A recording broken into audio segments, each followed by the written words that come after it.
Haji Tri, beliau ini adalah saya salah satu penasehat KDKM Al-Hasan Singh. penasehat di masjid ini. Dia menasihati DKM-nya, menasihati Pak Imam barangkali. Insya Allah belajar. Tablik itu artinya apa? Tablik itu artinya menyampaikan. Tablik artinya menyampaikan. Kalau dakwah kan mengajak. Kata Nabi kan balighu ani walau ayat. Sampaikan yang datang dariku walaupun satu ayat. Kalau kita tahu satu kalimat Bismillahirrahmanirrahim harus menyampaikan. Kalau orang itu udah tahu Fatihah berarti 7 ayat kan harus menyampaikan.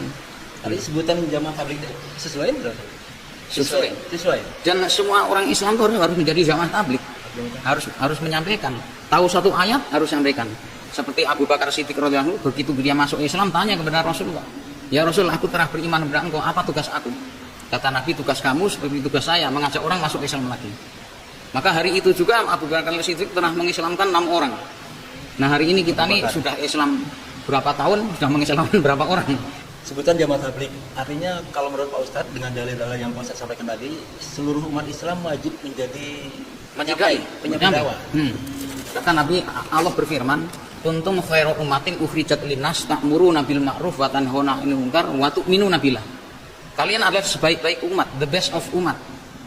Jadi Allah sudah melantik kita, dikasihkan kamu umat yang terbaik. Syaratnya apa? Ukhrijat linnas, keluar untuk menjauhi manusia. Menjumpai untuk apa? Ta'muruna bil ma'ruf, ajak mereka kepada kebaikan. Wa tanhauna 'anil munkar, dan hentikan dari kemungkaran. Artinya ini Allah sendiri yang sudah yang berfirman bahwa kamu nih sebagai orang Islam adalah umat yang terbaik. Syaratnya apa? Harus menjumpai manusia, bukan didatangin manusia. Paling tidak ada 4 ciri-ciri dakwah. Yang pertama, mendatangi nggak nunggu diundang. Ciri-ciri apa? Ciri dakwah Nabi.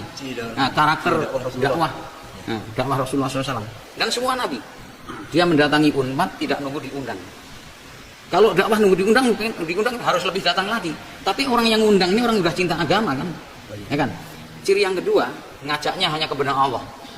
Nggak kepada golongan, partai, kesukuan, kelompok, tidak. Hanya kepada Allah ngajaknya. Ciri yang ketiga adalah dengan kasih sayang, dengan sopan santun dan kelembutan melihat kebaikan, nggak melihat kesalahan, kan nggak mengungkit kesalahan, nggak menyentuh masalah aib. Ciri yang keempat adalah bi amwalikum wa anfusikum, dengan harta dan diri. Jadi dakwahnya Nabi ini dengan harta dan diri. Ongkos dia berkeluarga sendiri, ya kan, keperluannya dia dengan hartanya sendiri. Bi amwalikum wa anfusikum. Hari ini orang cuma bertanya, itu Bapak pergi ke luar negeri, ke Perancis, ke Belanda, kemana? Ongkosnya dari mana? Saya katakan, orang yang piknik ke Paris, ya kan, ke sana nonton maksiat, atau pergi ke Bali, kalau kata orang Sunda, lalajo, boleh-boleh. Itu di ongkosan siapa? Ongkos sendiri kan? Ya kan, orang untuk melihat maksiat aja, ongkos sendiri, apalagi untuk mendakwahkan agama cari surga. Baru 10 hari yang lalu kami, ya satu rombongan dari sini, telah belajar juga mendatangin ke India sana, ke New Delhi, kemudian singgah juga di Colombo. Berapa lama di sana? Di sana saya berangkat tanggal 10 hari ya. Nah, di sana itu sebab Pak Ustadz sudah kontak duluan atau bagaimana? Supaya... Jadi tablik ini seluruh dunia ini sudah ada saling kontak gitu. Macam ini. Terkait. Tapi waktu saya ke India, ini tidak kenal dengan tamu-tamu ini. Jadi kenalnya juga di sini aja karena luas sekali kan. Tapi artinya kita ini udah suatu komunitas yang internasional. Kita kemanapun, ya alhamdulillah dulu saya pernah sampai ke Amsterdam, ke Norway. Kenapa kita diterima di seluruh alam? Itu pertama tidak menyentuh masalah politik. Itu. Kemudian tidak menyentuh masalah khilafiyah, perbedaan fikih. Kemudian tidak menyentuh masalah aib. Kemudian tidak menyentuh masalah pangkat dan derma, status sosial. Ini nggak pernah kita singgung. Karena apa? Yang membedakan di sisi Allahnya yang takwa. Inna akramakum indallahi atqakum. Yang mulia ini yang takwa. Dia istilahnya orang petani kah, orang kota, orang desa, yang kaya, yang miskin, asal takwa itu yang mulia. Maka kita nggak pernah sentuh masalah status sosial ini. Sehingga kita ke seluruh alam itu dimudahkan gitu. Nah di masjid ini alhamdulillah kita coba, kita mengamalkan dakwah yang diikuti Nabi, termasuk menghidupkan amalan masjid dengan ikut cara Nabi itu. Jadi kalau kita bagi yang belum bisa ke luar daerah yang jauh, ya paling enggak silaturahmi harian di lingkungan kita ini. Dan alhamdulillah di sini juga berbagai paham ya, berbagai organisasi, ada orang NU, ada Persis, ada Muhammadiyah, ada Tablik, tapi semua bersatu alhamdulillah. Dan Allah sendiri berfirman dalam surat Yusuf ayat 108, a'udzubillahi minasyaitonirrajim, qul hadhihi sabili ad'u ilallah ala basiratin ana wa man ittaba'ani wa subhanallahi wa ma ana minal musyrikin. Qul hadhihi sabili. Maka Rasul diperintahkan untuk menyampaikan kepada umat ini, katakanlah ini jalanku. Apa? Ad'u ilallah. Jalanku, jalanlah Nabi ini. Ad'u ilallah, mengajak manusia kepada Allah. Ala basiratin, dengan basirah, dengan hujah yang nyata dan kelembutan, dengan bahasa kaumnya. Kemudian ana wa man ittaba'ani, jalanku dan jalan pengikutku. Ini Allah perintahkan supaya Nabi menyampaikan ini jalanku dan jalan pengikutku, yaitu mengajak manusia kepada Allah. Ini kalau lihat ayat ini, ulama mengatakan setiap orang yang sudah punya kalimat la ilaha illallah Muhammadur Rasulullah wajib mengajak manusia kepada Allah. Artinya wajib mengajak orang supaya iman kepada Allah. Sekarang ini orang Islam aja banyak yang dengar adzan nggak ke masjid. Bahkan ada orang yang istirahat di masjid, waktu dengar adzan malah meninggalkan masjid. Makanya sekarang tahapnya orang-orang yang tabligh ini pertama apa? Dakwah islahiyah. Islah ini memperbaiki. Pertama memperbaiki diri sendiri dan memperbaiki orang Islam supaya dia mengamalkan Islam. Sehingga nanti Islam ini benar-benar menjadi contoh. Maka kita harus bikin suasana bagaimana merupakan pribadi dulu Islam. Kalau kita dengar adzan harus segera ke masjid yang laki-laki. Ajak anak-anak kita. Setelah itu lingkungan kita nanti jadi satu RT Islam, satu RW Islam, satu kampung Islam. Nah kita targetnya ke sana.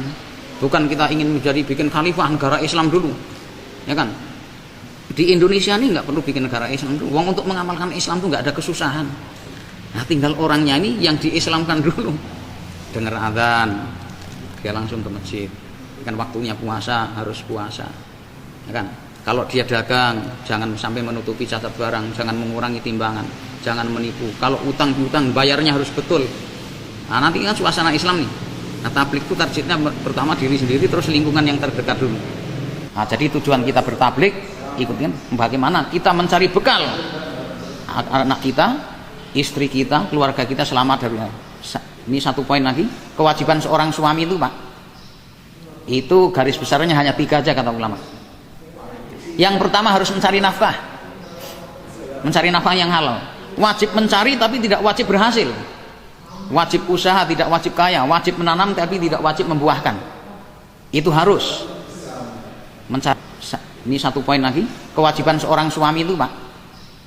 Itu garis besarnya hanya 3 aja kata ulama. Yang pertama harus mencari nafkah. Mencari nafkah yang halal. Wajib mencari tapi tidak wajib berhasil. Wajib usaha tidak wajib kaya, wajib menanam tapi tidak wajib membuahkan. Itu harus mencari nafkah. Yang kedua, ini yang jarang dilaksanakan. Untuk yang pertama ini, orang mengusaha. Seorang pegawai negeri yang sudah pensiun pun berusaha bisnis lagi. Kewajiban yang kedua, mengajarkan agama kepada keluarga. Dalam rangka menyelamatkan diri dan keluarga dari api neraka itu. Bagaimana seorang suami mengajarkan Fatihah pada istrinya. Tidak sedikit orang itu udah punya cucu tapi belum pernah mengajarkan Fatihah pada istrinya. Sedangkan Abu Bakar Siddiq sendiri, kalau istri yang sedang sholat suka diperhatikan, Pak. Bagaimana bacaannya betul enggak? Cara rukuknya, cara sujudnya, tumak ninahnya betul enggak? Lah kita sudah seperti itu atau belum? Kalau tidak, ini bahaya, ancaman bagi kita di hari hisab nanti. Memahamkan agama keluarga. Jadi sekali-kali itu, Mah coba baca Fatihah. Selama ini Bapak lalai, sudah seumur ini Bapak belum mengecek bacaan Fatihah Mama. Ini kewajiban kita.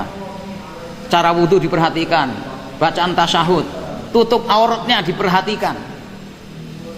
Lah kenapa kita harus keluar ikut tabligh? Itu dalam rangka itu mencari bekal bagaimana selamat diri dan keluarga kita dari api neraka. Dan kewajiban yang ketiga, ini termasuk yang tidak mudah, termasuk yang bicara pun masih belajar, tidak menyakiti hati istri. Jadi ingat, kita harus mencari nafkah yang halal, ya kan? Yang kedua, mengajarkan agama kepada keluarga supaya selamat dari api neraka, tidak menyakiti hati istri. Mudah-mudahan